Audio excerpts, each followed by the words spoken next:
Hello, and welcome to Mornings with Ken Rosato. It is Tuesday, May 12th, 2026. We'll take your calls at 888-658-0234. We kick things off with meteorologist Mike Favetta right now. Good morning to you, Mike. And I have a little question for you, sir. Why is Mother Nature playing dirty tricks on us? I mean, it's 44 degrees where I am right now. It's chilly. It's chilly. Yeah, it's chilly. There was a chill in the air yesterday, and I went, no, no, no, no, no. This is May. This feels like March. Something's wrong. The strawberries, the basil, all of the cool crops love this weather, right? You'll see the beans popping up, the sugar snap peas, all those early Yeah, spring plantings. All a fan. But everything else is like, too cold, not germinating, just yeah, kind of staying in like little flower, little leaf mode. Check out, they got the seeds growing in the backyard, and they haven't moved in like 3 weeks because yeah. it's too cold. And here we are. So thank you. As Yeah. I digress this morning, so we're starting off with a little bit of a cooler feeling, and after so much cloud cover yesterday, we wound up with some sunshine throughout last evening. Happened and poked through right around say 6-7 p.m. as that sun came through. There it is, nice clear sky, a little sprinkle overnight to our north, but beyond that, we are high and dry today, and all of that sun is really going to feel beautiful into this afternoon. So big blue H, the high pressure, moving across the area, right across New Jersey, in fact, bringing back all of the clear sky, not a cloud into this afternoon until we get to later on tonight. So once, say, the overnight hours hit after midnight into early tomorrow morning, warm front sneaks on through, and that'll provide a few sprinkles into the early morning hours on Wednesday, and then a little bit of a break for the rain on Wednesday afternoon, tomorrow afternoon, before more rain comes in by tomorrow evening, setting the stage for a wet day on Thursday, and then even more rain Thursday afternoon. So kind of cloudy and much cooler to finish the rest of the week. So enjoy the sunshine today, because it's really the only day with full sunshine all throughout the morning, midday, and afternoon we have this week until we get to the weekend. A cooler than average trend sets up across the Northeast, and even with that, here's that wet weather that's coming in for later tomorrow, giving us our rain, but it also brings some much needed rain down toward Florida, where that drought has been ongoing. The wildfires are still happening there toward Broward County, so much needed rain down for you. Very good, sir. Appreciate that. At 7:03 Eastern, 4:03 Western right now. A couple of traffic incidents as we have 45 degrees again, northern New Jersey, 66 in Southern California, and it is 74 degrees in Los Angeles, in Fort Lauderdale, excuse me, as we mentioned, Florida. We take a look at some traffic right now. We have issues on Route 73, unanticipated construction delay. This is Route 73 northbound from Lincoln Drive south in Evesham Township. Right lane of 2 lanes and the right shoulder are closed. Excuse me as I cough. Thank you. Pardon me using my cough button here, my very expensive that only works sometimes and partially cough button. To the Garden State Parkway, two issues. The Pam says do not really exist because there are no camera shots of them. So I'll just pretend with you, okay? We have a disabled vehicle, Garden State Parkway, northbound south of exit 127, which is Route 440 in Woodbridge. All lanes open. It's just really volume because of the disabled vehicle. And then also on the Garden State, there is another disabled vehicle. This time it's specifically a disabled bus. Garden State southbound north of the Bergen Toll Plaza, Saddlebrook Township, all lanes open. Just again, a bit of a slowdown, all due to volume, people rubbernecking. The crossings for the Hudson River right now, Lincoln and Holland are both reporting 25. And the GWB upper and lower levels, upper level will be on the right side of your screen, lower level on the left side. You'll see things are slow at this hour, about 40 minutes into Manhattan. To the West Coast we go. We have a collision, unknown injuries in East LA on the 10 at Fremont Avenue on-ramp. And then there is a closure of a road. This is in Santa Fe Springs, and that's the 605 at the 91. And that's it. Wow. I thought LA would have more this hour. Whenever there's no rain or early morning dampness on the roads, LA can get away with it. And there you have it. It is 5 minutes past the hour right now, and President Trump says that America has increasingly profited from trade with China as he played down tensions over rare earth minerals, tariffs, and artificial intelligence that could rupture relations between the world's two largest economies.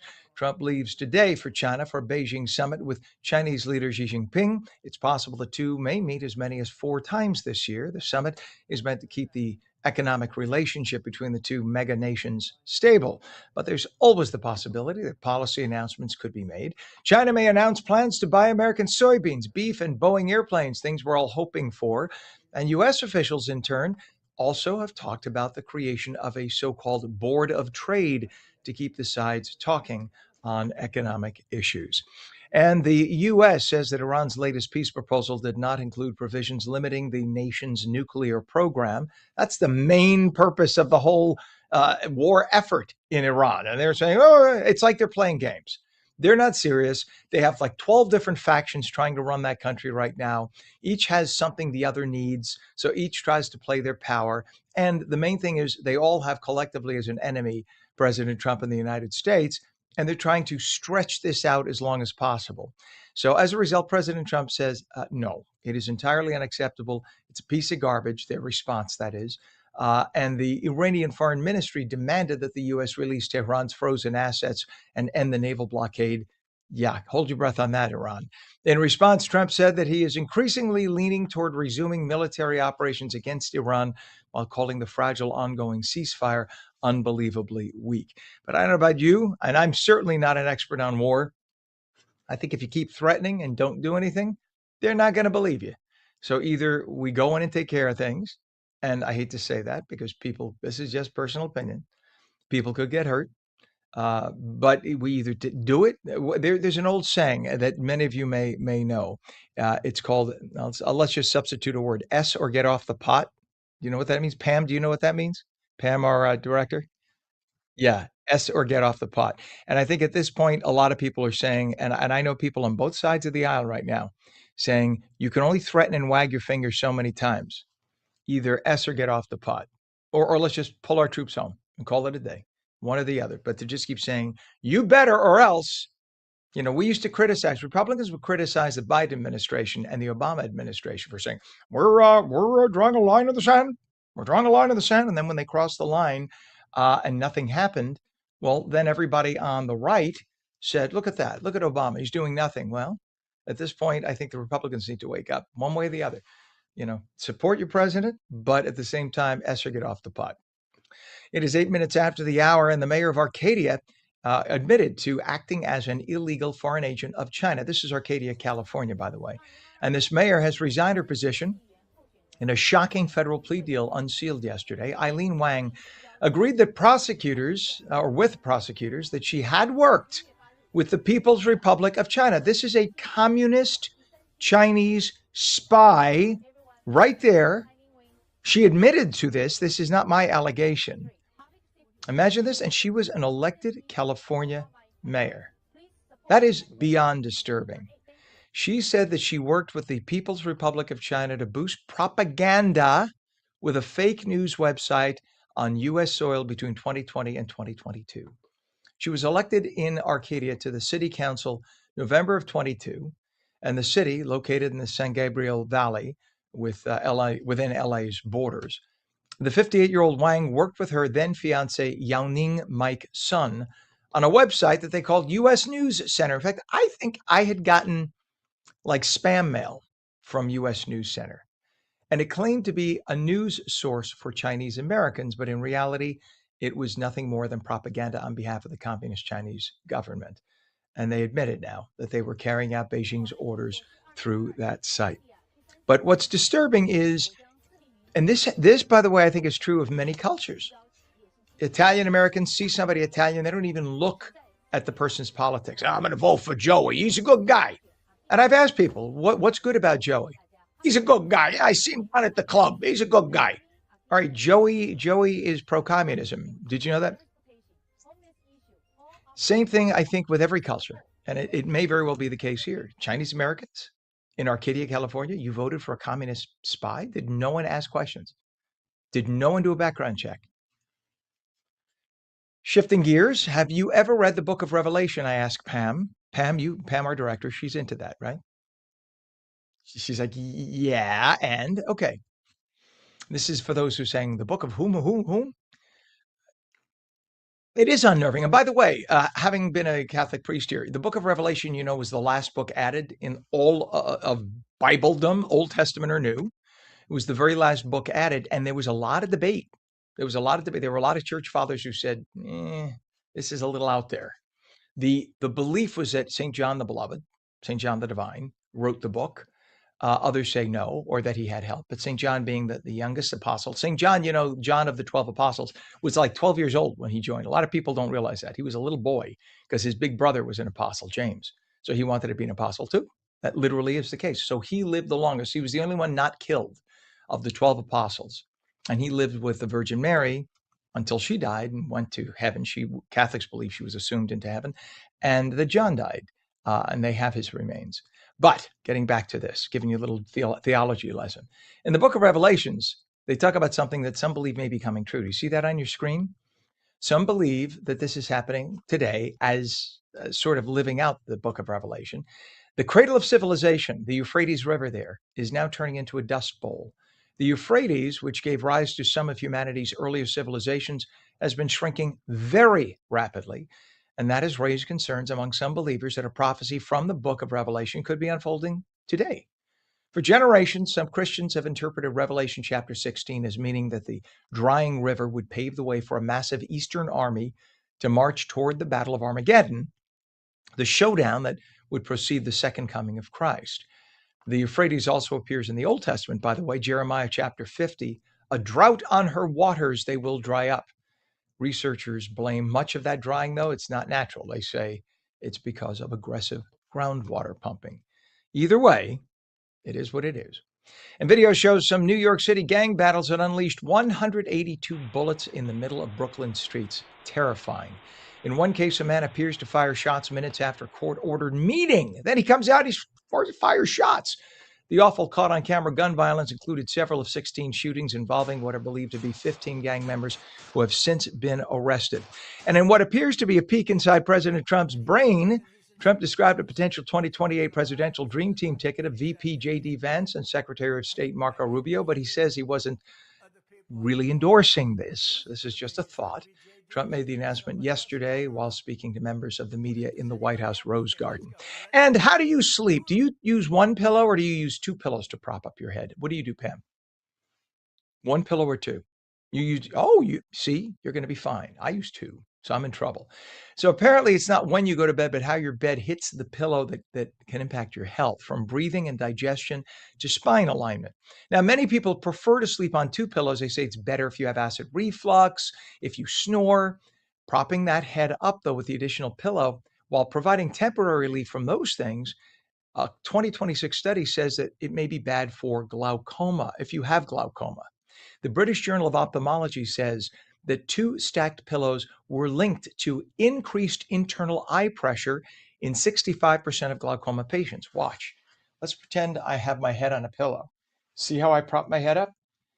The bend in your jugular veins, they believe, causes increased pressure in your eyes. And that, especially if you're younger, the pressure is higher. If you're under 44, that can lead to glaucoma or make it worse. So think about it. What do? Sleep with one pillow or two? 14 minutes past the hour. When we return, success, confidence, and connection taking center stage with a new event designed to empower women. We will explain. And meteorologist Mike Favetta has the full Garden State forecast. It's a nice one today. We're coming back in 2 minutes.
And a very good morning. Welcome back to Mornings with Ken Rosato. It is Tuesday, May 12th, 2026. Officially, it is the middle of May. Does that feel that way already? It feels like May just started.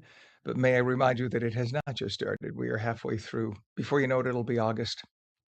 Anyway, it is good to have you here on a Tuesday nonetheless, and hopefully you had a good night's sleep. Hopefully you are looking forward to a nice warm day after the chill we had. Meteorologist Mike Favetta, we call you in and ask what Hmm. on earth is going on. Is the earth like spinning into the dark side or something? Is that why it's No, so cold? no, no. This is the wild part. I was just discussing this yesterday with my wife. How you go to a birthday party in March and it's warm and sunny and like 90 degrees. Then you go to another back to the same house birthday party in May, rainy and cold, and then the June birthday party is even colder still. So it's almost like every year this seems to happen. It gets colder and colder until July hits and we're all sweating from the big heat wave that comes in. So yes, Ken, a little bit of a Yeah, topsy-turvy, upside I down just sort of point something forecast. out. This is a you problem. You're the meteorologist. You fix it. You call Mother Nature. This is not a me problem. This is a you problem. Just say, go ahead, do your Well, thing. I'll I'll just sit work back on it. and I'll listen. work on it. It's on the list, right? It's on the list. We'll get through. We'll get through check by check. We've got some beautiful weather on the way today, like you had mentioned. Loads of sunshine and warm. Again, if you're standing in the sun, air temperatures will be a little bit cooler, holding in the upper 60s, but still lots of clouds and showers down to the south and east. This is much needed rain for Florida that moves on by. Back here in the Northeast, we're dry until tomorrow night. So even tomorrow, featuring nice, pleasant weather, maybe even warming up into the mid 70s in the afternoon. Then we get some rain that comes in for tomorrow night and kind of stays cloudy and cool into Thursday and Friday with this system that sits and spins off to our north going into the start of the weekend. Saturday should clear out beautifully, warming up again, and then Sunday, nice and mild before a quick shower comes in Sunday night, and then we have nice clearing into Monday and Tuesday. So early next week sees that warmer trend continue. The futurecast over the next few days, showing that system moving on by for tomorrow night, giving us our rain, and then kind of hitting the brakes and sitting there spinning, dragging in some more rain and clouds throughout the start of the weekend. But it all clears out by Saturday afternoon. Sunday looks great, and then going into Monday, the warm up returns. So with that, we have higher levels of pollen for the trees and grasses specifically. Those pollen levels tend to be high this time of year. And like I mentioned before, the Florida wildfires right there, western section of Broward County, right on the border of Weston. There's Alligator Alley 75, and all of these smoke now with a southerly wind is pushing its way northward. Yesterday was going right over the urban center, so it's staying west of the highways and really over the Everglades, and we'll keep that there. But even the next few days featuring some more rain, especially today. Out west, 100 degrees in all of these areas shaded in dark red. So some big heat happening right down toward the coast, even inland in the valley as we head into today and tomorrow. So big weather changes no matter where you are in the country. Either it's triple digit heat or fires or drought or cooler weather today. I think we got the brighter side of the forecast, Ken, with that beautiful sunny weather here in New Jersey. We shall see. We shall see. I'm taking notes just so you know. Not that it's not enough to have video posted on the On New Jersey website or on LACA or now on FLA website. But we shall see, sir. Otherwise, I have summoned a meeting, a Zoom meeting at 9:05 with Mother Nature and you. I hope you don't mind. If you get the invite, the invite. Okay. Okay. I get shaking in his boots about that. I'll be on Michael, mute. check back. Ah, camera Video off. off. Yes. All right, Mike. Thank you, sir. Now I know. Now I know. It is 45 degrees up and down the state of New Jersey right now. Very chilly, but at least consistent. California, it is 61 degrees. Los Angeles, 62 degrees in San Diego. We check the traffic. Not a whole hell of a lot to tell you about. We have a disabled vehicle, Garden State Parkway, northbound, south of exit 127, Route 440, Woodbridge. All lanes open. It's just causing some volume. Also on the Garden State, another disabled vehicle, a bus, southbound north of the Bergen Toll Plaza, Saddlebrook. All lanes open once again in that case. Route 73, unanticipated construction delay. We had a shot earlier showing some delays. Apparently, that's clearing up. Uh, People have apparently heard about it, so they know the right lane and right shoulder are closed. That's by Lincoln Drive South in Evesham Township. We look at Route 139, which is from the Turnpike to the Holland Tunnel. And if you could make it through that filthy and reflective lens. You could see on the right side what looks like parked vehicles. That's actually a lane. Those are two lanes of traffic, and they're not moving. So that is indicative of the problems getting into the Holland Tunnel, 35 to 40 minutes in. The Lincoln Tunnel, much better. It's heavy, they're telling us right now, but it is moving at least 25 to 30 minutes with motion. I know it sounds like a lot, but it's moving. GWB upper and lower levels, 25 minutes in. The upper level on the right, lower on the left. It looks like a truck just kind of stopped there. Wonder what's going on with him. See that? He stopped, Pam, right? Pam, our director. Oh, he's moving now. He heard me. Thought he was taking a nap. There was nobody in front of him. All right. It is 22 minutes past the hour. Go to the West Coast quickly. Just a couple of things to tell you about. There is a hit and run, no injuries, though, thankfully. Baldwin Park, and that is by the 210 and West Azusa Avenue. There's a collision also in East LA at the 10 and Fremont Avenue on ramp. They're telling us now there's some weather conditions. We'll ask Mike about that. And there's a closure of a roadway South LA, the 710 at Route 91. So we'll find out about that weather condition when Mike is back. 22 minutes past the hour, success, confidence, and connection are taking center stage with a new event designed to empower women. It's called Glam and Grit. It brings together women in business, leadership, and entrepreneurship for an afternoon focused on authentic connection. Renee Marino, one of the hosts of Glam and Grit, who, by the way, you may recognize the name and you'll recognize the face. She was in the film version of Jersey Boys. She's here to talk about the origins of the series. Hey, Renee, good morning to you. Good to have you on. Hi, Ken. It's so nice to meet you. I wore my pink to brighten up the day since it's nice and early. Perfect. Well, and by the way, my name, for real, the name Rosato, I don't know if you know in Italian, Rosato means pink. So you see, it's more than just a coincidence. Yeah, it does. Yes, Rosso means red. Rosato means pink. That's the thing. Rosato. I There love you it. We go. got we So got Rosato and Marino. So get ready, everybody. We got two we got Italians a in the law house. firm, a law Yes, firm next week on Main yes, Street. So yes. you got this really cool event. It's going to be at the Luxury Beauty Lounge in Little Falls, which, by the way, I used to live in North Caldwell, so I know exactly where that is. Yeah. The Luxury Beauty Lounge in Little Falls. It's going to be Saturday, May 30th, 2 p.m. to 6 p.m. Glam and Grit. So tell everybody what Glam and Grit is and what's going to be happening at the event on the 30th. Glam and Grit is going to be an incredible event. We call this a high level networking event for women in business because my friend and partner, Vanessa, Andrea, and we said we want to create an event that we ourselves want to go to, want to be at. So many of us have been to networking events where it's transactional and you walk away and you get two Instagram handles and you're thinking, like, okay, what was that for? And we Mhm. wanted this to be not just networking, but deep connection, which is why we consciously decided to make it intimate, 30 women. So we are going to be talking about the power of speaking up, using your voice to ask for what you want in your life. Vanessa is going to share her story of building her business. She is the founder of Luxury Beauty and Luxury Beauty Lounge. And then she's going to take all 30 women through how to do their own makeup look. So we're going to start with the inner beauty, connecting with yourself, communicating with yourself, owning who you are. And then we move to the outer beauty, right? Once you feel good on the Mhm. inside, you glow from the inside, it shows on the outside. And then we're going to have fun with learning how to do our own makeup look.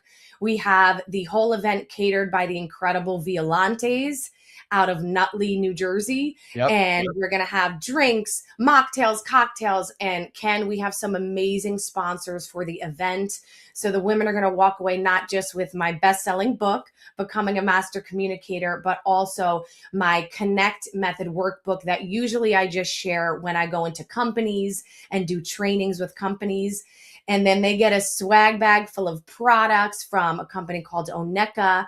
And we're going to be doing a raffle. Celeste Moore, who is a certified image consultant, is giving away. We're going to raffle $1,000 value, a one-on-one color analysis that a woman's going to win. So it's just going to be a beautiful event, Ken, of coming together and really enjoying that human connection in this world of AI. I don't know about you, but there's nothing better than being in person, being able to feel someone's Yeah. energy, hug, and have great conversation.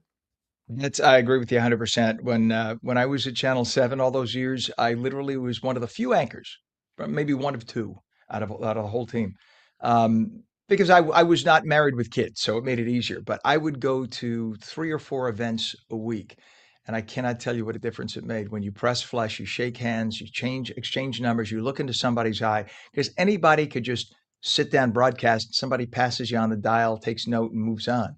But when you Yes. shake somebody's hand and you exchange a number face to face and you know, exchange texts, now it's a whole different animal. And by the way, I was smiling when you talked about Violantes because Violantes is like one of the best meat markets in town. We used to have one of their relatives in Cedar Grove. Now I'm just talking Italian. I got to I stop. love it. We I can love talk it. food. We'll talk Ken, food well, for hours. Ken, I have to tell you, Neil Violante is my cousin, the Oh, owner of stop it. Violante. So we got to meet there. You and I have to meet there. We'll grab a sandwich. 100%. You know their location that was on 23 in Cedar Grove. I used to literally ask them. I used to go in there like at least twice a week. I used to go in wanting one thing and come out $400 later with like 2 bags. Wow. You know what happens. They're Yes, phenomenal. of course. And the sweetest people. I love your cousins, and not that I don't love you. I love your cousins too. So Oh, now thanks, this Ken. event, it's true though. They're lovely, and the event is just a whole different. I looked at this last night when I was reading the synopsis of it. I said, "This is, I guess you could describe this as holistic, because when Yes, you deal with everything, right, from the yes, inner and outer beauty to working in an intimate group, you're not looking at bringing 200 people together. You're talking about no. literally forming bonds here, right?" Yes. Yes, Ken. I don't know about you, but I can deal with surface level conversation for a hot 5 minutes. And then I'm like, all right, Ken, what's your biggest dream, Ken? Let's talk about where'd you grow up? I want to get into it. And that's how you get to really know someone. At the end of the day, all the human spirit wants is to feel seen, heard, and understood. And that's what I teach. That's what I talk about from stages all over the world as a keynote speaker. That's what I love. Maybe it's from my Italian upbringing. I know you get it, Ken, but there's nothing better than that. So that's what this event is all about. As you said, it's holistic. It's not just Mhm. business, it's personal development, it's friendship, it's community, it's connection. And in this world where we can be connected through screens all day long, this is really the separator when we get to come together. I mean, human beings by nature are built in community. We want to connect, we want to be together. So this is going to be so incredible. And for me, it's special because it's local. I'm a Jersey girl. I grew up in New Jersey. I love my roots. I'm grounded in where I come from. So to be doing this event and introduce this from where I come from, it's really special. Renee, they're going to cut us off because we got commercials coming up in a few seconds. I just want to make sure we get a website for tickets and more information for this. Yes, go to my Instagram at I am Renee Marino, and it's right in the profile. Glam and Grit, Saturday, May 30th. I love it. Again, the next Glam and Grit event, Luxury Beauty Lounge, Little Falls, Saturday, May 30th, 2 to 6 p.m. Renee Marino, this sounds like a hoot. Too bad. I think I'm gonna identify as a woman that day and Yes, come. please do. I'll look fabulous in pink. You Renee will. Marino, you're awesome. Thank you for Thank you, coming on. Ken. Come back and let us know how it all turned out. I want to know I how things worked out. absolutely will. And I'll All see right. you at Good deal. Violante's. Yes. Hey, please, I'll go and get some prosciutto. And yes, I Yes. pronounced the O. All right. Have a good one, Renee. That's fantastic. What a good event. What a smart event, too. All right, when we come back, there is still no cure for an awful disease. It is called cystic fibrosis. You may have heard of it. Do you understand how it works, though? When literally there are fibers in the lungs, you cannot breathe properly. But there is hope that can change. May is Cystic Fibrosis Awareness Month. We're going to talk about that with somebody who's been through it. And the phone lines are open at 888-658-0234. We're back in 2 minutes.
Very good morning. 32 minutes past the hour, Tuesday, May 12th, 2026. Welcome back to Mornings with Ken Rosato. Meteorologist Mike Favetta.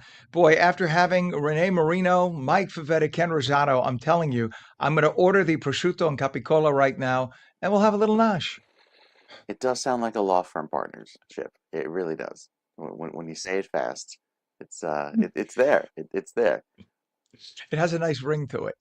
It does. And thinking about it more and more, it really does. The forecast has a nice ring to it too, Ken. When you see Good. all the sunshine that's in the forecast today, beautiful weather, even on the West Coast. We could be one of those, coast to coast firms, right? You call your local affiliate. Well, with all of the clear sky today, even right down toward the California coast, lovely weather there. And even back out east, lots of sunshine across the Northeast today. It's down across Florida. You have the showers and clouds, which again are really badly needed given the drought situation and those wildfires that keep spreading there west of Miami and Fort Lauderdale. So for the next few days, there is a little bit of a cool down on the way. You see this little dip in the jet stream here over the Northeast. Well, that dip causes two things. One, brings back cooler weather, and two, also brings back some rain, with some rain on the way as soon as tomorrow evening. That rain kind of lingers and sits as the storm kind of spins over the Northeast, giving us some showers and clouds each day.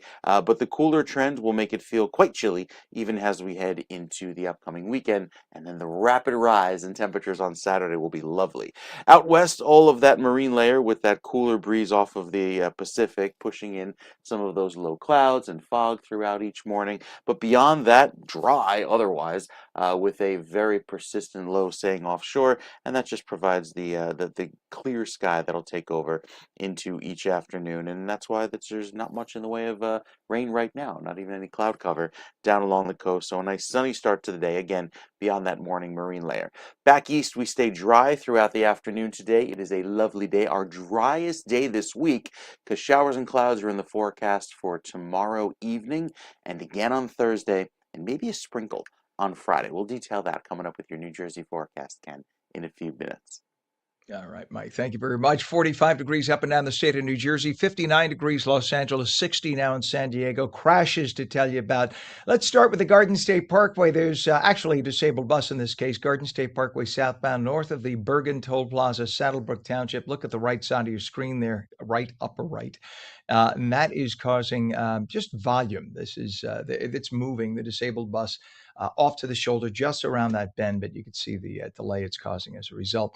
We also have a problem with a crash. This one is a crash. Garden State Parkway northbound, exiting at 100B, Route 66 east in Tinton Falls. There's a partial ramp blockage causing that problem. Route 9, we have a crash southbound. This is by Woodbridge Township. The ramp lane is closed, and we have problems with unanticipated construction. Route 73 northbound by in Evesham Township. The right lane and right shoulder currently closed. We have problems also in your Hudson River approaches. Let's look at Route 139 if we have that. Thank you, Pam. You can see how heavy that traffic is. Look at by where it says SE. Those are two lanes of actually moving traffic. They're stopped because of bumper to bumper traffic there. But that is Route 139 making your way into the Holland Tunnel. That's going to cost you 35 minutes into the city. Lincoln is about 20 to 25 in the GWB upper and lower level approaches. We could check that out now. 8095 on the right, you will see the lower level. I'm sorry, the upper level. On the left, you will see the lower level. And that's going to cost you 35 minutes in. To the West Coast, just a couple of things to tell you about very quickly. Hit and run, no injuries. And this is in Baldwin Park on the 210 at Azusa Avenue. We have a traffic collision now in East LA at the 10 and Fremont Avenue on-ramp. Closure of a road, South LA at the 710 by Route 91. And it is now 37 minutes past the hour. Cystic fibrosis is a rare genetic disease that affects tens of thousands of people living in the U.S. It impacts the lungs, the pancreas, and other vital organs while requiring lifelong care. Although major advances in treatment have helped many patients live longer and healthier lives, the disease still carries a huge burden, and there is still no cure. It is Cystic Fibrosis Awareness Month. Rebecca Duckworth joins us to share her personal journey. We say good morning to you, Rebecca. Good morning. Good to have you on. I remember as a youngster back in the day, I'm 59 now, so that was a lot of years ago. But we knew somebody who briefly lived in our area whose mother used to have to literally pound his chest and back every day, all day, and we couldn't understand as kids what was going on. And that was what to loosen mucus, right, in the lungs. So tell everybody what it's like to live with cystic fibrosis and what the symptoms are and what you have to deal with on a day-to-day basis.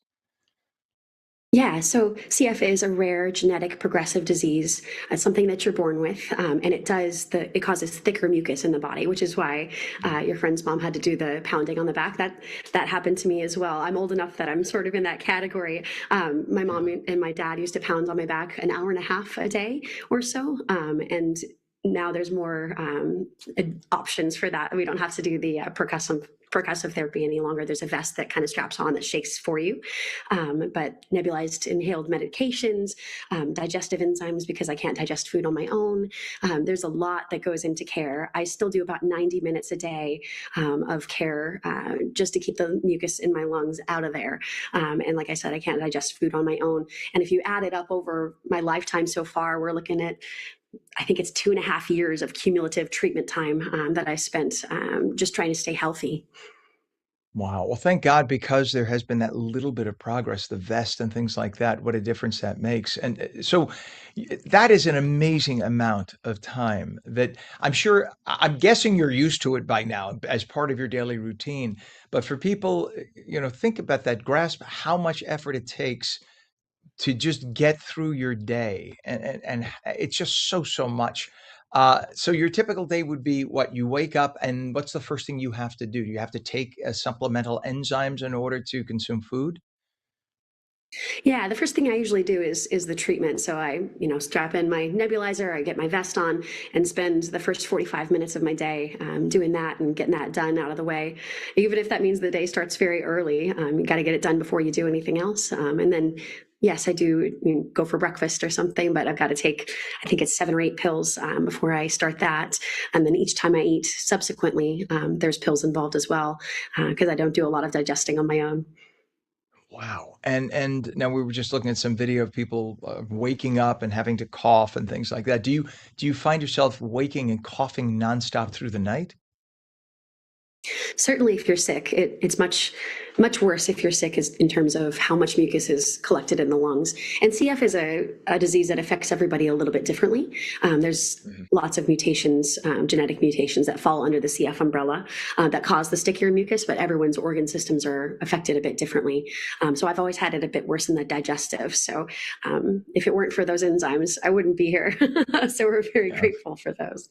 Well, thank God we're living when we're living. Now the real thing is we keep our fingers crossed and hope that we get a cure. That would be lovely. I know that it is so important for you and for anybody, and it should be important to everybody that we get a cure for cystic fibrosis.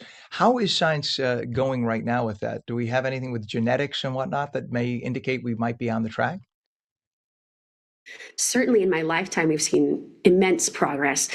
When I was born, they told the doctors I'd be lucky to live to 18, and I'm very grateful to be well beyond that now. And we have modulators, which kind of are pills that correct the underlying defect within your body. It doesn't cure it, still I got on the modulator and it was immensely helpful, but I still did IV antibiotics the 3 subsequent years after that. So we're still waiting for that cure. It's been amazing to see all the progress and we're so grateful, but we still got a lot to go. Yeah, and now you are a performer. You're not letting it hold you back. You're a performer and co-founder of the Distractors nonprofit. So how's that work help bring comfort and support to other people who face medical challenges? Yeah, absolutely. I founded the Distractors. Like I said, I'm a performer by trade, so actor, musician, and I really just wanted to help kids who, like me, grew up in the doctor's office, grew up in the hospitals, just find some joy there because that is so huge in the healing process and in learning how to live with so many doctor's appointments and so many treatments. There's got to be a lot of humor involved, in my opinion. Good for you. I pray to God that there is a cure, that you could talk about this as something in your past. Let's hope that comes in our lifetimes. What's a website, Rebecca, for more information? Yes, visit cff.org/CF month, and you can learn more information about the work the Cystic Fibrosis Foundation is doing and how you can get involved. And how about the distractors? What if people want the distractors to come around? How do they contact you guys? Yeah, you can check us out at distractors.org. And that's a whole video library of resources to help kids, not only with CF, but with other chronic illnesses, learn how to cope in the hospital and have a little fun along the way. I love it. Rebecca Duckworth, good health to you. I wish you that. And talking about Cystic Fibrosis Awareness Month, thank you so much for coming on this morning. My pleasure. Thank you. You bet. It's a lot. We say there, but for the grace of God, go we. Somebody having to live with all of that, but she's a trooper. There's a reason why Rebecca's here, and it's to spread that message. It is 43 minutes past the hour. She is a 3-time Olympian, a 6-time USA champion, the author of a new children's book. It's almost exhausting talking about this woman's incredible achievements. She's been on the show before. I don't know why she's been nice enough to grace us because she's amazing. We will speak with South Orange native superstar, I call her. She's an icon, Hazel Clark. That's Dr. Joe Clark's daughter, by the way, as if there wasn't enough stardom and amazingness in that family. That's going to be when we come back. And meteorologist Mike Favetta's full forecast. And we'll take calls at 888-658-0234. You're watching Mornings with Ken Rosato. We're back in 2 minutes.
Welcome back to Mornings with Ken Rosato. 46 minutes past the hour. We will take your calls at 888-658-0234. Meteorologist Mike Favetta with a confused Garden State forecast, although it's going to be nice today. Yeah, I'd say 43 degrees middle of May. That's kind of confused. It's confusing for, when you step outside and go, I thought it was May. We're supposed to be warm. And here we are, little chilly, little cool. But there's some warmer weather in the forecast for this afternoon. It has to happen with all the dry air, the beautiful warm sunshine. Any of this rain you see over the Midwest, that holds off until tomorrow. So we stay clear going into this afternoon, but there's rain on the way by tomorrow night.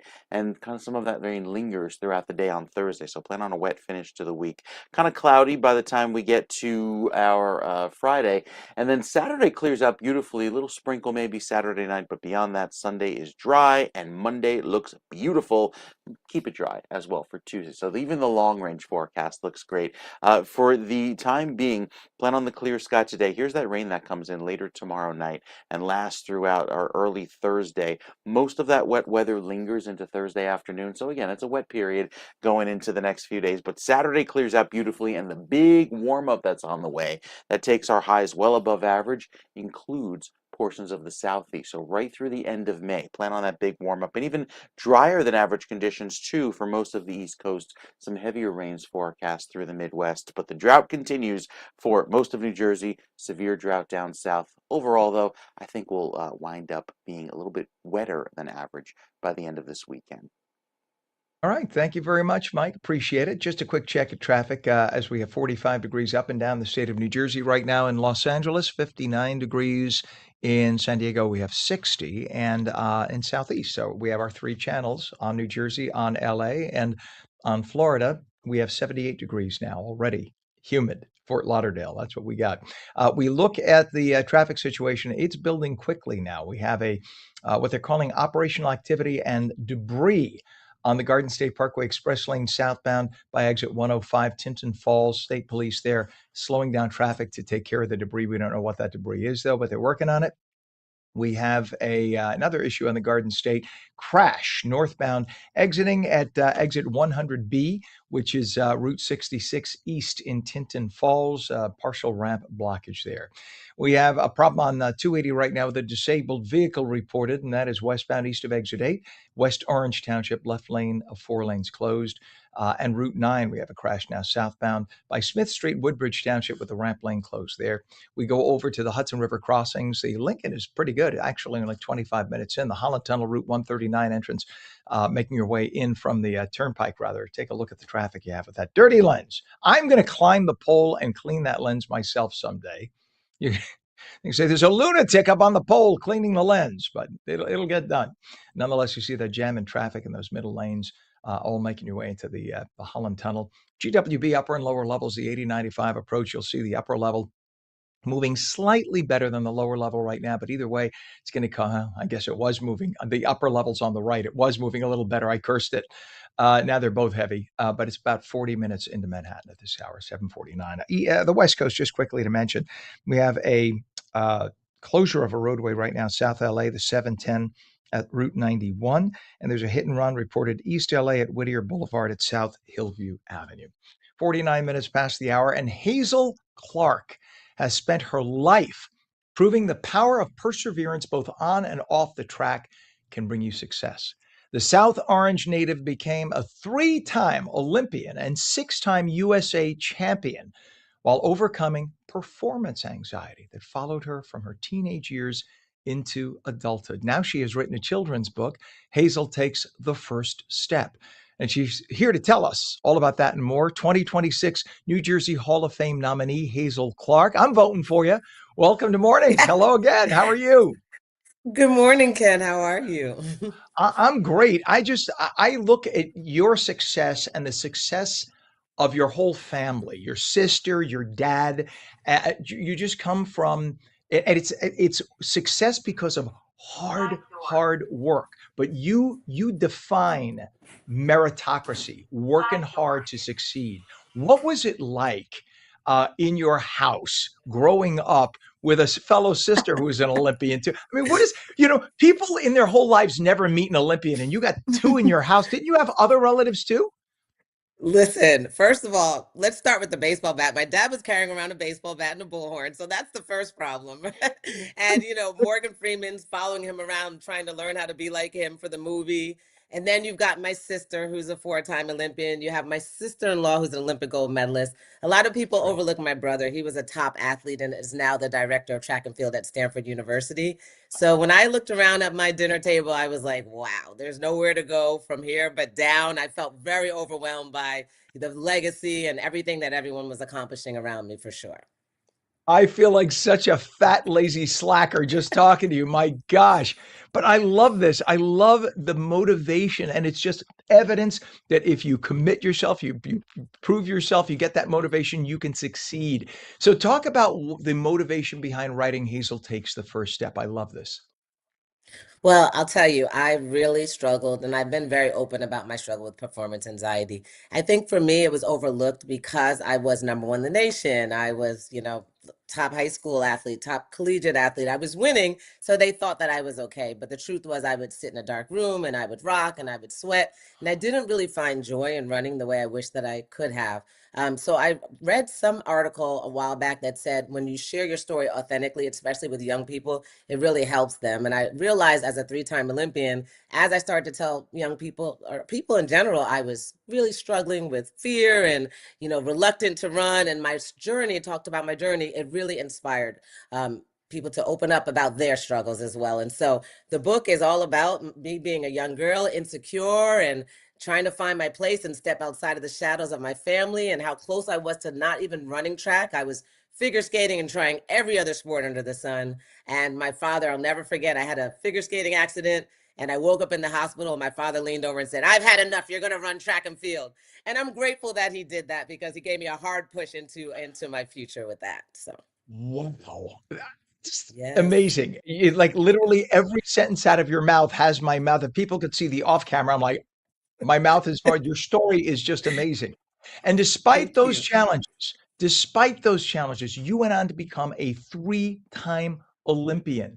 So now what helps you overcome the moments of self-doubt? How do you get through that? Because by the way, let me just say, I was with ABC News 20 years as an anchor, and there was one time I worked with a co-anchor who had performance anxiety, was terrified to be on camera. Right. It's like, how did you make it here? Wow. What she would do is she would close her eyes about 30 seconds before the show, take a deep breath, count backward, and she would mutter something quietly and it would focus her. And then she'd go on the air and be Wow. flawless on the air. That's how she did it. But that was her way of getting in touch. How did you do that? I often reflect on that because I think about my first Olympic team. My family made history. My sister, sister-in-law, and I, we swept the Olympic trials first. I got first, my sister-in-law got second, and my sister got third. And that had never been done in history. What people don't know on the backside was I did not want to get on that track. And I was so close to quitting. I remember my friend said, and that's where I got the title of the book, Hazel, just go out there and take the first step. If you can't take a second step, you never have to run again. And I remember taking a deep breath and just going for it. And something took over. I mean, it was just all of my training, all of my preparation took over, and I was able to finish the race. And so that's always my message to people. You don't have to feel courageous all the time. You don't have to feel confident, but you have to take the first step. You cannot quit on yourself before you begin because you're going to miss out on so many amazing opportunities. I would not be an Olympian today if I would have walked off that track. So I'm just grateful that I took the first step and allowed my talent, my preparation, all the support that I had take over and get me to that finish line. And what a loss it would have been for our country, for the entire country, if you did not do Thank that. you. So that motivation, it's the honest truth, right? There's nothing about that that Yes. isn't true. It is that Right. motivation that helped our entire country because of you. And the Women's Yes. Sports Foundation says that girls leave sports at twice the rate of boys by Mhm. age 14 because of confidence issues. So Yes. that's, I'm assuming, what were one of the motivating factors behind addressing this so early for you. Absolutely. I mean, I started running at 16 years old, and it was because my father literally said, "You're going to do this."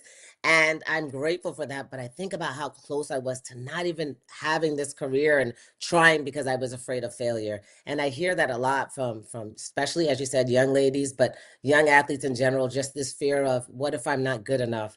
And my message is you are a champion when you get out there and you can look yourself in the mirror and know that you gave your best. It's not always going to go your way, but it teaches you resilience, how to get back up from failures and make adjustments. And there is no failure in reality because it's just a learning lesson if you take it forward and get better. So I'm really trying to make people comfortable with that thought because this fear of failure, this fear of I'm not good enough, these comparisons that young people are doing, especially with social media, are very detrimental. And I think we're going to lose a lot of other amazing champions and people that could do great things in their lives because of these challenges Yeah, if we don't social address media, them. it's such a brain killer. It just you look at that and you think, "Well, I could never be as good as that." When meanwhile, the person spent 10 hours editing whatever to make themselves look at their best, right? And we just think, "Oh, I could never Yes. achieve that." Well, neither could they. Now Right. you run sports camps in New Jersey and New York, Yes. help motivate Yes. people and get them going. So talk about those camps. It's my favorite thing to do. My track and field camps are just absolutely phenomenal. I bring Olympians and world-class coaches and just a whole great staff together every year. And we really try to pour into the young people that attend our camps. You can't get someone in shape in 5 days, right? But what you can do is give them the basic skills, the foundation, the mental preparation to be great and to really go forward. And once they go back and work with their personal coaches, capitalize on their opportunities. And so that's what we try to do. We have a sports psychology component, which many camps don't have. We know that it's just about, you have to train the mind just as much as the body. And I love doing it. My young people come back, they're my junior coaches. They go on to get scholarships. They go on and come back, and we do talks, and it's really a family experience. My brother comes out, my sister comes out, and we just love doing it. And your dad, Dr. Joe Clark, inspired so many people through education and leadership. I talk about his legacy. And for those who don't realize, Lean on Me, the movie, right, was based on what he did, how he turned around East Side High School in Patterson, which was like a war zone when he came in. Nobody who got into East Side, you were, it was like, maybe if you'll get out alive, that was it. And your dad literally took it and went, who does that? How does your dad, how did he even, well, we could do a whole show on that, but talk about what it was like having Joe Clark as dad in the house. You know, I like to look at the videos of me as a young girl and think about how my father would pull me out on the front lawn. There'd be cameras lined up and, kind of, I'm watching him and I'm thinking, what is going on? He's carrying around a baseball bat, a bullhorn. The president's calling our house. There's being a movie made. But something my father always told me is none of this really matters. My real legacy is going to be how I helped people. They're not going to think about me being on the cover of Time magazine or the movie. They're not going to think about your medals and how fast you ran.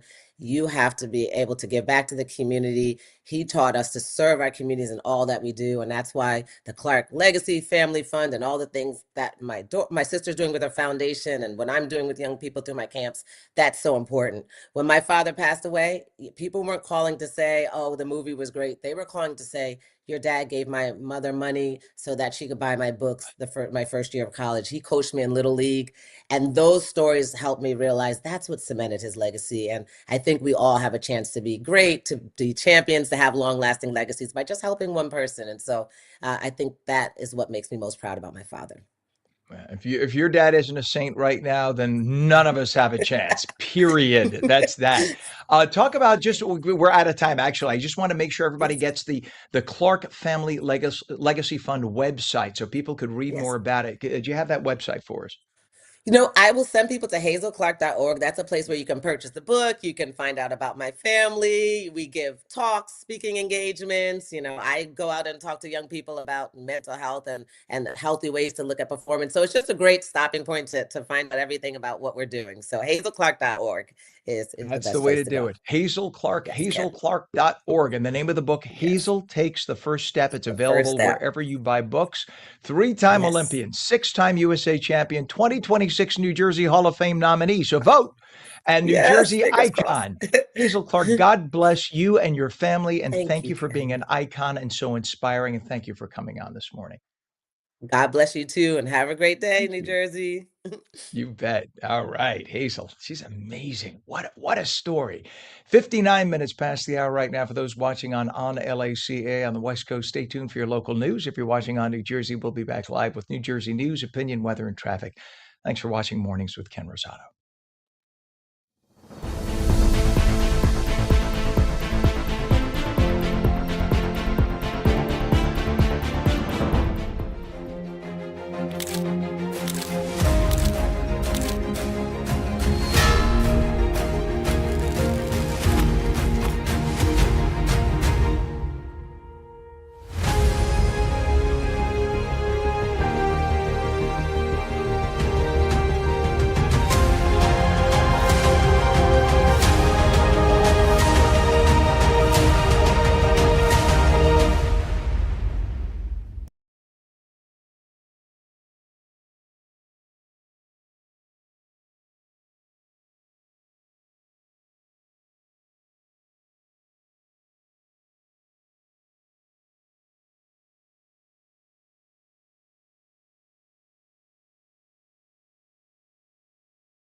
It is Tuesday, May 12th, 2026. Welcome to On New Jersey Mornings. I'm Ken Rosato, taking calls at 888-658-0234. Lots of sunshine today, highs mid-60s, maybe a little rain returning tomorrow. Meteorologist Mike Favetta comes on in now to tell us about this Garden State forecast. Good morning, Mike. Morning, Ken. It's already warming up. We're enjoying the warming trend. We were in the 40s early this morning, still hanging on there up in Sussex County, but for the rest of the state, warming into the 50s right now and beyond. We'll likely hit the 70s before this afternoon. So it's running about 3-4 degrees cooler than yesterday. However, the difference today is we get a load of sunshine, which will really help the heating process. And with that northwesterly wind drying us out, keeps our skies nice and clear today, and will bring back a plenty of warm weather through this afternoon. So high pressure doing its job, helping those highs warm quickly into the upper 60s, low 70s. Then we get a few late overnight clouds into tomorrow morning, maybe an early morning sprinkle for the early morning on Wednesday, and then we're right back to some sunshine tomorrow afternoon, helping temperatures again warm into the low 70s. But it's tomorrow evening that the rain comes in and sticks around from that point forward. So tomorrow night, lasting throughout most of the day on Thursday. You see all these showers here that linger throughout the afternoons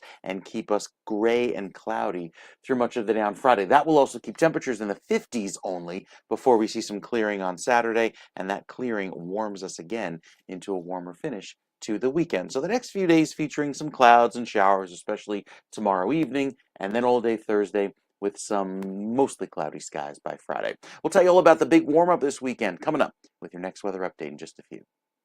All right. Thank you very much, sir. 50 degrees now in northern New Jersey, 49 degrees in Trenton.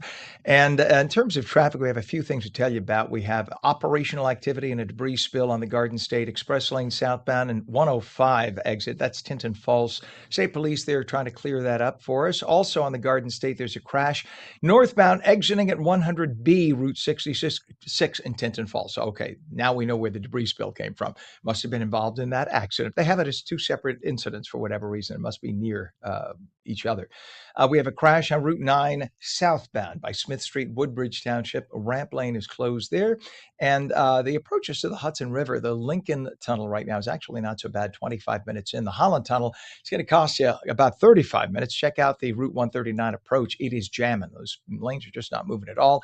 The GWB upper and lower levels, we now understand that there's a problem with a disabled vehicle. It says lower level from exit 1B, Harlem River Drive, Amsterdam Avenue, New York. So what that tells me is once you get across the bridge, that's the issue. And look what it's doing on the New Jersey side. So this is backed up about 3 miles right into New Jersey. That's why that is so slow. It's now going to cost you at least 45 minutes into Manhattan. Upper level on the right, lower on the left. It is 8:06. New Jersey's real estate market is especially tough these days. Inventory is very low. Prices keep rising. Mortgage rates are still fairly high.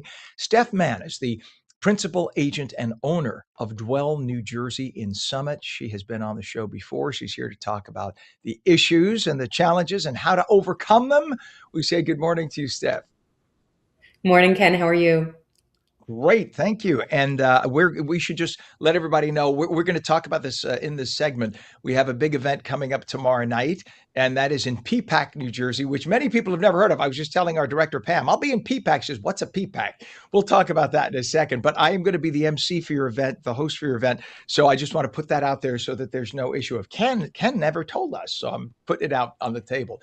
So now it seems that home prices in north central New Jersey just continue to rise. I used to live in North Caldwell, sold our house about a year and a half ago. The same house I sold for what I sold it for is up by $200,000 in a year and a half. I'm looking at it thinking, I wouldn't buy it for that price. It's crazy. And this is what we see. We see that Caldwell proper, where no house was like over $1 million, it's now 1.4 for like the average house there. What is going on? Yeah. Thanks, Ken. We're in the middle of another frenzied spring here in north central New Jersey. We're such an anomaly when you listen to sort of national news versus what's happening here in real estate. So what we're seeing really are two main groups that are feeling stuck.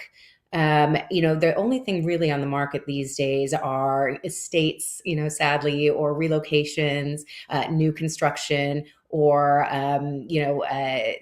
these sort of divorce situations that you don't want to see. So there's really no organic movement happening within the industry. And these two groups that are sort of feeling stuck, this is what we're seeing, are the 40 somethings with, kids that are growing, they need more space, but, they don't have, they're not looking for, there's no perfect house for them that's popping up because there's just so little inventory. So they feel a little bit stuck and they're deciding to stay and renovate versus another group, which is what we're seeing as empty nesters, are also not necessarily hitting the road. They're staying around town to sort of have the grandkids come over. They like having their space. We're not seeing as many sort of downsizings in this group right now. We're seeing a lot of empty nesters staying put. So it's these two groups that are really, because of interest rates being high and because of the home prices being high, they kind of feel like they don't necessarily know where they can go. Like they want to move. They know they sort of should move. They should cash out on the market, but they don't necessarily think that there's anywhere for them to go. So this event that we're doing, we're so excited to have you moderating, Ken. It's going to be fabulous.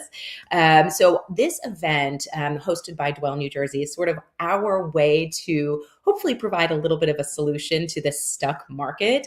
And it's for anyone who's looking to potentially buy and renovate a home, kind of do a full scale renovation, someone who might be feeling stuck in their home and they don't necessarily know where to go. And the right home just isn't hitting the market and they don't necessarily want to pay the high price for a home that's not exactly right. So it's a wonderful event at Natarar in PPAC. You're familiar with Natarar? I looked it on. In fact, Pam will show the video. Pam, you got the video of the Natarar of the land. This is back when the Pendry company bought the land, and or this is somebody else's video. We do have the other video though, and this is like an approach to the Natarar. So it's, for everyone, just to give you a quick aside, it's 500 acres. The hotel encompasses mostly on 100 acres. Right? It's an old estate that they bought, and they're building onto it. And they turned it into what is voted the best hotel in the entire country. Am I correct on that? Yep, absolutely. Absolutely. So what better venue to hold our event than a stunning, stunning mansion? Yes, it's now the Pendry, and you can see such history in this home. It was built in the 1900s by the heir of the Macy's fortune in the early 1900s. So a fabulous backdrop for the event, but really just a great way for people to come and learn a little bit about, if they're not finding a home that necessarily fits their needs and they don't want to pay a high price for a home that doesn't fit their needs, why not find something that needs a little bit of work and then jump into a renovation? But there are obviously a lot of questions that come along with that. So our panelist, myself, obviously, Ken, thank you so much. You'll be our moderator. And then we also have James Stanley and George Oliphant of James Stanley, New York and New Jersey, a design build duo that's going to be speaking to the actual hows, the costs, the timeline, financing, and all of these questions will be answered for someone who might be considering doing something like this. One thing that I've spoken to many people in the industry about as well, like yourself, and they've said that until mortgage rates come down, that they're not going to budge. As you said, they don't know where to go. When people bought their homes, when I got my house in North Caldwell, and it was a super jumbo at a time when the economy had died, yet I was able to get a super jumbo for under 4%. This is going back to 2007 when we had the crash. Today, it's hard to get mortgages at 7%. So people have a 2% mortgage on a $1.5 million home and they want an equivalent home. They can't necessarily afford the payment on something equivalent because of that high mortgage rate. So that's why they're staying put in many cases, right? So do you think that once the Fed, now there's going to be a new Fed chief, once the Fed, if they finally come down a half a point, do you think that will stimulate the sales a little bit more? Yeah, I do. But I think their demand is so pent up that it will also drive new buyers to the market. So not too much necessarily might change, in my opinion. Very good. And this is what you do day in and day out. So I take your opinion very, very highly. You have private equity investors too coming. This is a very holistic gathering of people in all aspects of the industry. And I love this because this is everything from the average Joey Bag of Donuts who wants to buy a house in terms of the look to very, very high end estate. And you got all these brains together in one place to discuss this. This is like a first of its kind. I don't know of this happening in New Jersey prior or post, but to talk more about how people can get there and get tickets and come to the event. Yeah, so we're actually waitlisted as of this Good. morning. So please come to dwellnewjersey.com. There are always last minute drop offs. So if you visit dwellnewjersey.com and go to our events page, and you can sign up there, you can RSVP and be added to the wait list. And the last minute people will always drop off. It happens all the time. So we're sure to be able to have some spots that'll be filled tomorrow. Hey, that's a good problem to have. What do they call it? First world problems? That's a very, very good one. Right. And this is just the first of what I hope will be many, because this is a major problem in New Jersey. Maybe you have one with elected, like the governor or someone will come to one, because this is something that has to be collective. Everybody has to be talking about this at the same time. And I am very much looking forward to being on the panel there and helping to moderate, and whatever you need from me and us here at On New Jersey staff. I'm with you, because this is a problem facing all people in New Jersey. We appreciate you. Thank you so much, Absolutely. Steph Mann. Dwell New Jersey in Summit. Check them out too if you need a house. Got to plug that. Thanks And for we will having see me. you tomorrow night. You bet. Thank you, Steph. It is now 50 degrees at 8:14, and when we come back, a Bergen County musician and philanthropist using the power of music to spread a message of kindness around the world. Sunshine today, highs mid-60s. You're coming back in 2 minutes. Don't go away.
Welcome back to On New Jersey Mornings. I'm Ken Rosato at 8:16, taking calls at 888-658-0234. Lots of sun today, highs in the mid-60s, but we got some questioning from meteorologist Mike Favetta, because my basil plants did not take lightly to the 43 degrees in my I'm sure they neighborhood didn't. overnight. It's a little cold. Hope we gave them the little tiny blankets, You know how knitted many with plants the have died on me? Do you know how many basil plants have said, I It's give up, this is not we're spring? keeping account. I know we're keeping account in the weather center.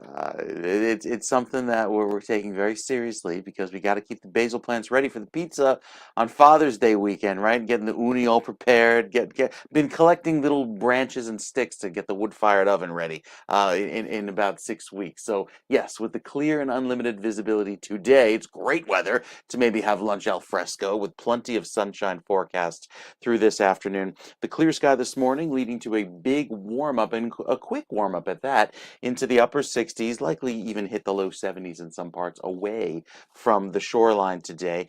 That little sprinkle that came through last night just affecting mostly Bergen County, but now into this afternoon, nice and dry weather persists. As far as the futurecast goes, we'll stay dry today. Temperatures make it up to around 70, and then tonight into tomorrow, quick little sprinkle, but it's still sunny most of the day tomorrow and warm.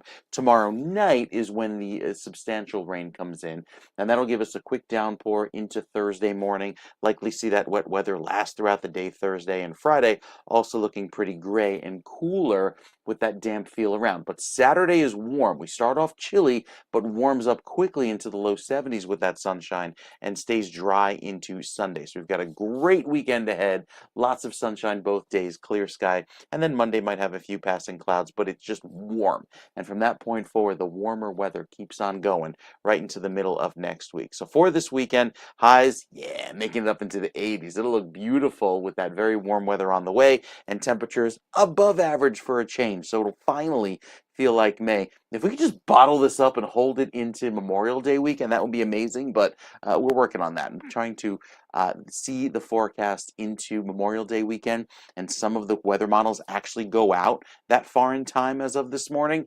It's looking good so far, so fingers crossed it stays nice and clear, as I think will be the case into the unofficial start of summer again.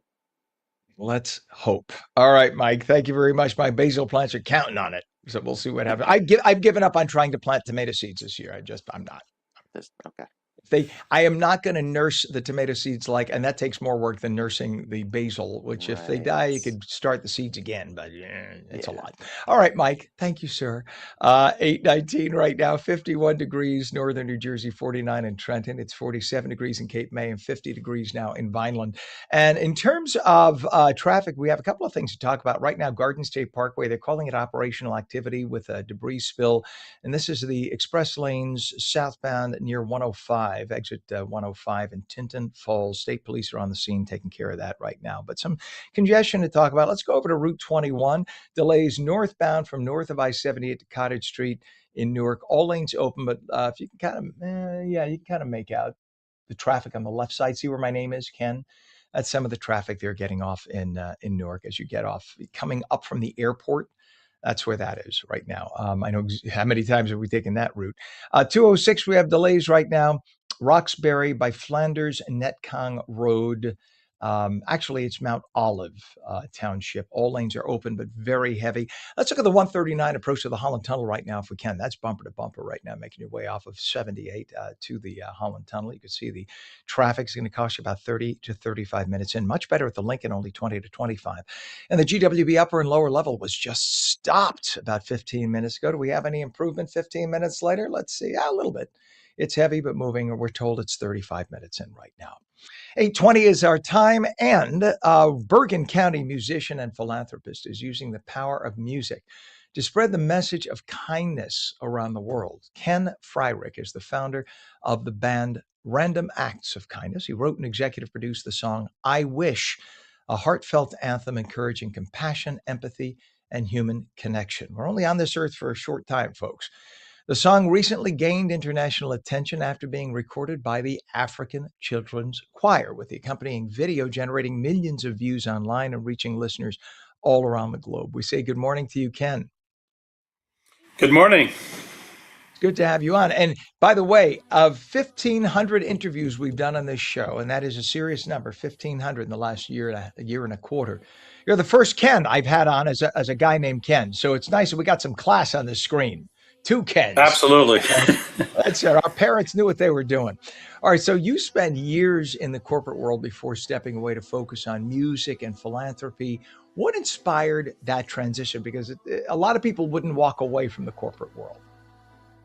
Well, I spent a lot of time working, and in the last job that I had as CEO of Health Monitor Network, took a lot of time and commitment. I was there for 17 years working 24/7, right? And so at some point, you realize you're ready for your next chapter. And, after we had done a private equity deal back in 2019, I knew eventually that the time would come. And so it did. And I had been playing drums since I've been 8 years old, and songwriting really just when I had a chance, because I was always so busy working. And really what transpired was back during COVID, when I still had the day job, I wrote a song called Healthcare Workers Rock and produced that to give healthcare workers the recognition that they deserved and to give them something to rally around. And at that time, I wasn't planning on it, but started a record label called Better World Records and the music collective and group called Random Acts of Kindness. And so that's how it started. And now that I've been retired from that business chapter for 5 years, I finally had the opportunity to pursue it. And so that's kind of how that all came about. Sweet. So now, specifically with the song I Wish, how did that first come to you, and what was the message that you hope people would take away from that? So I was actually writing another song called Peace for a Day, and I was in Cabo in Mexico. And as I was writing it, I was working on the bridge, and I had this bridge, and that's kind of where I Wish was born. And I started to look at the lyrics as what I was writing and realized that, wait a minute, this needs to be a standalone song. And so that's how I Wish was born. I realized that I wanted to create a simple song. And certainly, as I thought about the meaning and powerful lyrics, John Lennon's Imagine came to mind, of just the brevity of those lyrics and how powerful words can be. And so I kept it simple. And with that song, the goal is really simple. It's to spread kindness and peace and hope and inspiration and acceptance for people around the world. And that's how the song started. I released it late October of 25. The first performance of it was by the San Diego Children's Choir, actually at Breeders' Cup in front of 50,000 people. And for me, that was really a test to see how the power of children's voices could deliver these deep and meaningful lyrics. And I was blown away. Hundreds of people had come up to me, tears in their eyes. And what I realized at the time is that children can deliver a message with their authenticity and their innocence that can provide hope and inspiration for the world. And so after I realized, wait a minute, I'm going to do a global kindness initiative and collaborate with children's choirs from every continent in the world. And so the next one I decided to partner with was the African Children's Choir, and we recorded and filmed in Uganda late November and released the song February 27th this year. And now the video that we see in the background has gone viral. We're over 24 million views. As of this morning, over 21 on YouTube and the rest on social media. And it's just fantastic because, when people say, oh, what do you think now that's gone viral? I think one thing, the sole reason that I'm doing this is to make the world a better place and spread kindness through meaningful lyrics, music, and philanthropy. The more people that get to see it, the more these positive messages of kindness get out in a time, in a world where everyone needs a little bit of hope. So here's my question. And by the way, sounds amazing. And those kids, the African Children's Choir sounds, I'm literally getting goosebumps listening to that in the background. How do you go about even contacting them? And then how did the video get shot? No, I mean, that's a lot of coordinating. How does that happen? Well, getting in touch with the African Children's Choir was serendipitous. I had heard that they were going to be performing at a local church in a different state. And it was at a time where it was after the performance of the San Diego Children's Choir. And I said, wow, these guys would be amazing. So I just sent an email to their chief creative officer and said, I had a vision, would love to partner with you guys. And at first, blushed. They're like, yeah, we hear from people all the time. But when they took a look at the lyrics and they heard the song, they loved it. And that turned into both a partnership and a friendship. Super excited about it. We filmed virtually in Uganda. So there was a small recording studio. So myself and my producer, Mike Rogers, we did it virtually with their recording engineer. It wasn't easy because the internet connection wasn't stable. Sometimes we're in, sometimes we're not. But in the end, that worked out, and all the filming was done in Uganda, and we put all this together for the launch that took place in February. And just thrilled about the way it came out. Yep, there's a lot of coordination, a lot of detail, all those things that go into it, but it turned out to be fantastic, and I'm just thrilled. Amen to that. Ken, what's a website so people could listen to that, listen to all your music and get more information? Yeah, so randomactsofkindnessmusic.com is our website. On Instagram, we're Random Acts of Kindness Music. You can get all of our updates there. Every Wednesday, we have something called I Wish Wednesday. We ask people to send in their comments or DM to nominate a charity of their choice and why they've been inspired or how they want to honor someone. And every Wednesday, we give away money. We pick a winner to that. So, you can check out all of that. Obviously, that video is on YouTube under our Random Acts of Kindness channel. We couldn't be more excited. We're actually in the process of getting ready for our next children's choir, which is going to be very interesting and very meaningful. It's going to be at the end of May, and we're actually filming and recording in Ukraine in a bomb shelter. And so I feel it's really important to highlight the children of Ukraine and what they're going through. And the amazing thing is, yes, we're going to do it in a bomb shelter, but aside from telling the story of the children of Ukraine, they're actually going to be able to be part of the solution. Because as you look at those lyrics and you imagine those lyrics coming from the children of Ukraine that have been through so much, it's just amazing. And they're going to be able to change the world, right? So it's kind of, they almost come from victims, and survivors to victors, because their voices are going to be able to provide hope, inspiration, and change to everybody in the world. Got you. He is the founder of the band Random Acts of Kindness. He wrote and executive produced the song I Wish. Check it out at that website. Ken Fryrick, thank you for coming on this morning. My pleasure. Great to be here, Ken. You bet. Thank you. And when we come back, Rutgers University Newark celebrating its 80th anniversary, and the university is reflecting on 8 decades of academic achievement, especially its Institute of Jazz Studies. We're back in 2 minutes.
very good morning. It is Tuesday, May 12th, 2026, 50 degrees at 8:32. I'm Ken Rosato. Welcome back to On New Jersey Morning. Sunshine today, highs mid-60s. Meteorologist Mike Favetta has the complete, full, and honest Garden State forecast. Good morning, Mike.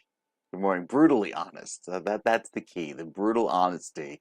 For especially for the weekend with the big warm up that happens. We start off chilly on Saturday, but it gets so warm by the afternoon. It'll definitely be weather to enjoy today. Also beautiful. Lots of clear sky, even down the shore, where highs today make it back into the upper 60s and low 70s. That's in the shade. It'll feel even warmer in the sun. So taking that stroll, be sure to stay on the sunny side of the screen. You'll enjoy that warm up into this afternoon. Now, tomorrow, a quick note. It does get very windy with those winds out of the south, upwards of 30, 40 miles per hour, especially at the coast. This is tomorrow afternoon, so plan on a very warm finish to the day, but also a windy one, and that precedes all of the rain that comes in tomorrow night, lasting through the day on Thursday. And then we're stuck with kind of cloudy weather throughout the day on Friday. So winds are going to be higher, and that means pollen drives higher as well, back up to the high level for trees and grasses. I think we actually get to the very high level by this afternoon into tomorrow, thanks to highs today reaching back up into the upper 60s. So I wanted to make a quick note. Sunrise now well before 6 a.m. and the sunset after 8 o'clock. So as we approach the summer solstice, which is just a month away, enjoying those nice long evenings, those afternoons with the daylight that's around right through around 8:30. But the rain chances are a little bit higher, especially for tomorrow, and then by Thursday, that's where we see our rainy day, but it drops down to 0 for this upcoming weekend. So a dry weekend ahead, great warm weather to enjoy. Today, also looking great with that big high pressure settling in, enjoying our clear sky. Here's the rain that comes in later tonight, mostly tomorrow evening. I think tomorrow morning might have some dampness around, but it's sunny most of the day. And then tomorrow evening have our wet weather that sticks around in through most of the day on Thursday, with another low that kind of sits and spins and gives us those clouds and showers all throughout the day on Friday. That clears out nicely by Saturday and brings back clear sky to start the weekend, and it stays dry going into next week as well. So a big warm up on the way for this weekend into next. Just have to make it through the next 2 days of wet weather, especially tomorrow night into Thursday. Friday, a little cloudy, but then look at this warm up. Upper 80s by Sunday into Monday. So that warmth is here to stay, and it will look beautiful into next week. A little bit of a sea breeze cools you down at the beaches by Monday, Ken. All right, Mike. Thank you very much. So we appreciate it. 8:35 is our time. 50 degrees in northern New Jersey, 49 in Trenton. It's 47 in Cape May, and it's 51 now in Vineland. And boy, oh boy, you want to see ugly? I'll show you ugly. Let's take that camera. Oh, Pam, did they just do that live? As I'm saying, take that camera, they moved the camera. I don't believe it. I think they're punking us. They're punking us, Pam. Let me see if I can find an adjacent camera, Pam. You keep, we'll keep talking. So this is the approach to the Lincoln Tunnel. I do not literally. You would, as I'm talking about it, they moved the camera. Yeah, yeah. Go to 495, please, Pam. I don't. Why would you move it from bumper to bumper traffic to what is flowing? People, come on, help us out. Or Pam, you know what? You could take that chain. You could take that shot now. They got a better angle. They keep moving it, but there is an angle. 112.3 Eastern Spur Interchange 16 East south of Ply. Now they moved it again. I'm just going to show you. I'm going to do this. That looks like now, if you're whoever's the camera operator, why are you using that stupid shot? I'm going to call it what it is. That's a stupid shot that shows the top of a building when literally right there. See, they're moving the camera, folks. You deal with this is what we deal with. That's the traffic back there. Good guys. That's what we're trying. Just stop. That's what we want. Sorry. All right. So anyway, Pam, you could bring that up if you have it now that they've moved the camera. Do you have it? Thank you. All right. You can kind of see the traffic. I'm sorry to waste so much time on this, folks, but literally, no, Pam, that's actually not the shot. This is the one I'm talking about right there. But that's and of course, now it ends. There's bumper-to-bumper traffic getting into the Lincoln Tunnel is the point we're trying to make, and that is the problem. It's going to cost you 35 to 40 minutes in, and it's coming off of the turnpike.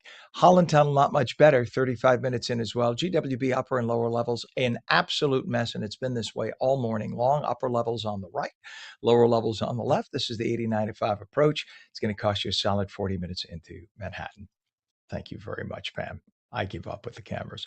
837, Rutgers University, Newark is celebrating its 80th anniversary. Yes, Rutgers down in New Brunswick, they've been around since the 1700s. But Rutgers University, Newark is now celebrating its 80th anniversary. And the university is reflecting on 8 decades of incredible academic achievement in the heart of Newark, New Jersey's largest city. Great city, too. One of the institution's treasures is the Institute of Jazz Studies, home to the world's largest public jazz archive. It's a hub for live performances. And Rutgers Newark Chancellor, Dr. Tanya Smith-Jackson, she's with us this morning. We say, Dr. Chancellor, thank you so much for being with us. Good to have you on. Thank you. Thank you for inviting me, Ken. Good morning. It's an honor and a pleasure, Doctor. And please tell us what reaching this milestone. By the way, I was there 80 years ago. What does reaching this? No way. It's a lot of makeup, I'll tell you. What is it like reaching this milestone for Rutgers? Because it is truly an iconic institution in the state of New Jersey. And how is the university celebrating? Oh, absolutely. We're happy to celebrate our actual establishment in 1946. Rutgers University Newark was really established by a legislative act, and the governor at that time and others who are supporting urban education decided that we needed more of a stronger university in the city of Newark to allow access and opportunity for those who are often left out of education. And so April 30th, 1946, the act was signed, and Rutgers University Newark became what it is today. We are celebrating 80 years of accomplishments. The promise of access and opportunity leading to excellence has been kept by this institution. We've proven to the world that when you open the doors for others, you can have talent and excellence concentrated in one place. And that's what's happening right here at Rutgers University Newark. We celebrated it on April 30th. April 30th, because that is the date of the actual signing of the act. Wow! And you didn't invite me. No, I'm kidding. It's everyone was invited. By the way, I have to tell you, the fact that you have the Institute of Jazz Studies, which is recognized around the world. I am and have been since I'm 18. A mega fan of jazz. I listened literally this morning. I woke up listening to Oscar Peterson on a clear day. That's what I woke up to because it was sunny and beautiful. I see you moving your head, so I'm guessing you know Oscar Peterson's music. One of my favorite pianists on the planet ever in history. What makes this collection and this archive that you have there so unique and so important in the world of jazz? Oh, unique. We have the largest jazz archive in the entire world. A lot of people don't know that. It's right here in Rutgers, Newark, 1 block from me. One of the most important aspects of this jazz archive is the mixture of collections inside of the archive. So we have compositions, we have complete compositions of jazz artists, we have papers that were written by some of the jazz artists, we have vinyl, we have all kinds of vinyl records. We have recordings that were done during performances. We have a number of different photographs of jazz performances and videos as well, and dating back decades. That archive is a treasure trove for anyone who really wants to study the original classical music of the United States. There isn't a genre that could be considered real classical music formed in the United States that is new and creative, except jazz. Jazz is our original classical music. And so there's an opportunity here for people to learn, to discover, to conduct research, to use it as education for young people, for old people. We also, as part of the Institute, own at the bottom of the RBG building, we own Clements. And Clements is actually an open performance area where we invite jazz artists, local artists also from all over the world. And people certainly can come in at no charge and enjoy real authentic jazz. And that jazz spread to the Western Hemisphere before it went to Europe, but of course it went to Europe too. It went down to Brazil and became bossa nova. They took their spin on it, but that was from American jazz. And then of course it went to France. And when we had so much discrimination in the United States, many black artists, performers, singers went to France and in Paris became megastars, and then the world realized you're idiots in America to be discriminating. And but this is how this genre has just done this.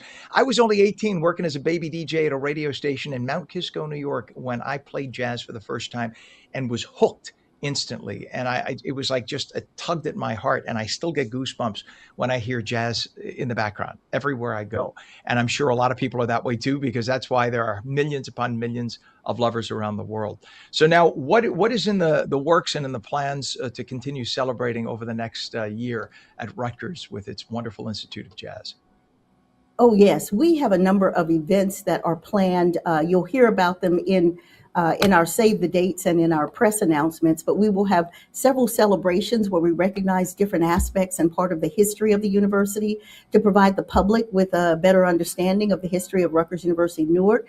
We'll continue on, though, culminating on October 24th, which is the homecoming celebration of Rutgers University Newark, and we'll also celebrate our 80th year as well. Fantastic. You could go to the website newark.rutgers.edu, newark.rutgers.edu, celebrating 80 years, although I will tell you it doesn't look a day over 30. Rutgers University, Newark. God bless it, you, and the wonderful institution that is Rutgers for making New Jersey so proud. Rutgers Newark Chancellor Dr. Tanya Smith Jackson, it's an honor to have you on. Please come back again, and happy 80th year for the university. Thank you. It was my pleasure, Ken. Thank you. You bet. Have a great Thank day. you, Doctor. You too. Thank you. 50 degrees. Well, I mean, what would New Jersey be without Rutgers? Think about it. 50 degrees at 8:43, and our friends from AARP New Jersey warn seniors about some new scams. We're going to be talking to them coming up next.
A very good morning. Welcome back to On New Jersey Mornings. Ken Rosato at 8:46 with meteorologist Mike Favetta. Sunshine today and little rain returns tomorrow. Good morning, sir. Little rain on the way, yes, for tomorrow. Predominantly tomorrow night, which is nice considering we get another clear afternoon ahead. Oh, there I am. Get another clear afternoon ahead. That brings back all of the rainfall by the end of the week. And it's rain we could use, given how dry the ground has been. Could pick up about a half an inch of rain tomorrow night into Thursday morning. And places like Cape May, really dry, 70%, 17% of average rainfall. That correlates to a 1 to 2 inch rainfall deficit for all these areas shaded in red, especially where a lot of New Jersey agriculture takes place. Down in the southwestern corner of the state, the severe drought continues there for the remainder of this week. Up in northern New Jersey, clear sky today, loads of sunshine means highs back into the upper 60s and low 70s. It'll feel warmer, especially with the afternoon sun, because the air is very dry, which is unusual for me. Typically, there's a little bit of humidity around, but not much precipitation even in the longer range trend. Yes, it rains tomorrow and Thursday and maybe a little bit on Friday, but beyond that, it's pretty dry. And so the outlook into the end of May features that dry and warmer trend that takes us into May 26th with above average temperatures. And we could see some 90s probably as soon as the end of next week into Memorial Day weekend. Check out the 7-day forecast. Highs up to 80 on Saturday, 86 on Sunday. Beautiful weather this upcoming weekend. And then there's our 92 by Tuesday. I knew it would pop up. 92 in a week's time. So beautiful weather ahead as we head into next week with the warm up on the way, and it'll feel great around here. A little bit cooler down by the beaches, especially on Monday with the wind off of the water, but even by Tuesday at the beaches, back up into the 80s. So very warm weather ahead, just as we look ahead to unofficial summer. What is that, about 13 days away? All right. Fingers crossed. Thank you, Mike. It is 49 You degrees bet. in Trenton, 51 degrees northern Jersey. By the way, have a nice day, Mike. And just a quick shot, want to tell you about this is on Route 4 up in the Teaneck area by 95. Bumper to bumper, bumper to bumper going in. That's because of bridge traffic. And now, our friends from AARP, New Jersey.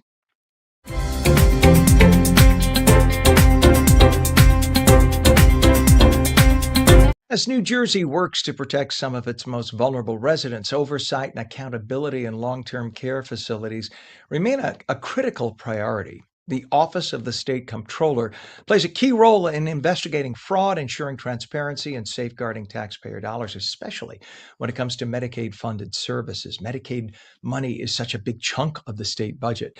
Joining us now are New Jersey Comptroller Shirley Emahelu and Josh Lickblau, who's director of the Medicaid Fraud Division, to discuss how their office is working to protect seniors and strengthen trust in the system. Good morning to both of you. Good morning, Ken.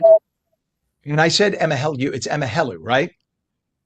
That is perfect.